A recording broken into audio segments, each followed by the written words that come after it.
আমি যেই মাপের লোক আমারে সেই মাপের একটা অস্ত্র দিয়ে ফাঁসাইতে, যেমন বিদেশি পিস্তল, শটগান বা অন্যান্য অস্ত্র দিয়া ফাঁসাইতে। বুড়া অস্ত্র দিয়া আমার মান সম্মান শেষ করলি। একনলা বন্দুক সহ গ্রেপ্তারের পর কারাগারে থাকা এক যুবদল নেতার ফেসবুকে এমন স্ট্যাটাস দিতে দেখা যায়। প্রশ্ন উঠছে, কারাগারে বসে তিনি কিভাবে ফেসবুকে লিখলেন? কারাগারে মোবাইল ব্যবহার আইন সিদ্ধ নয়, তবে এই স্ট্যাটাস কি সত্যি তার লেখা নাকি বাইরে থেকে কেউ চালাচ্ছে তার আইডি?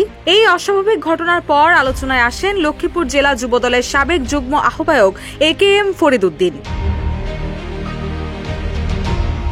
এদিকে কারাবন্দী যুবদল নেতার পোস্ট করা স্ট্যাটাসটি ঘিরে শুরু হয় নানা আলোচনা সমালোচনা।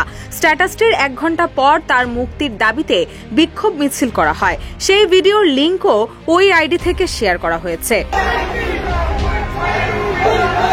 18 আগস্ট সন্ধ্যায় তার ফেসবুক স্ট্যাটাসে লেখা হয়, সবাই শেয়ার করবেন। পরকীয়ার টানে অবৈধ মেলামেশা করে জন্ম দেওয়া সন্তান তোকে বলছি, যেহেতু আমার বাড়িতে বাংলা অস্ত্র রেখে সেনাবাহিনীকে খবর দিয়ে আমারে ফাঁসাইলি, তাতে আমি অনুতপ্ত নই।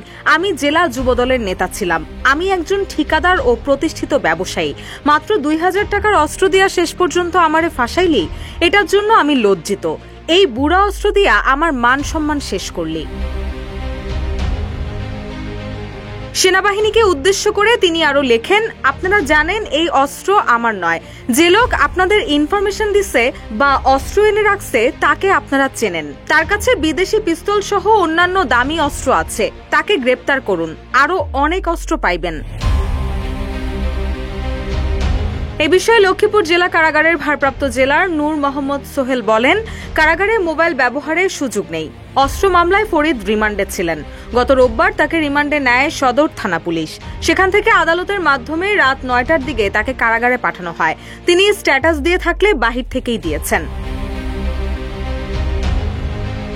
সদর মডেল থানার ওসি আব্দুল মোন্নাফ বলেন, ফরিদ একদিনের রিমান্ডে ছিলেন।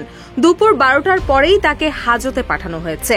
রিমান্ডে ও হাজতে মোবাইল ব্যবহারের সুযোগ নেই। হয়তো মোবাইল তার পরিবারের কাছে রয়েছে, পরিবারের লোকজনই স্ট্যাটাস দিয়েছে। এর আগে গত 10 আগস্ট রাতে সদর উপজেলার দক্ষিণ হামসাদি ইউনিয়নের পালেরহাট এলাকায় সেনাবাহিনী ও পুলিশ যৌথ অভিযান চালিয়ে যুবদল নেতা ফরিদকে গ্রেপ্তার করে। তার বাড়ি থেকে একনলা একটি বন্দুক উদ্ধার করা হয়েছে। এরই মধ্যে প্রাথমিক সদস্য পদ সহ দল থেকে তাকে বহিষ্কার করে কেন্দ্রীয় যুবদল। রুশা সুর, নিউজ ডেস্ক, ইত্তেফাক।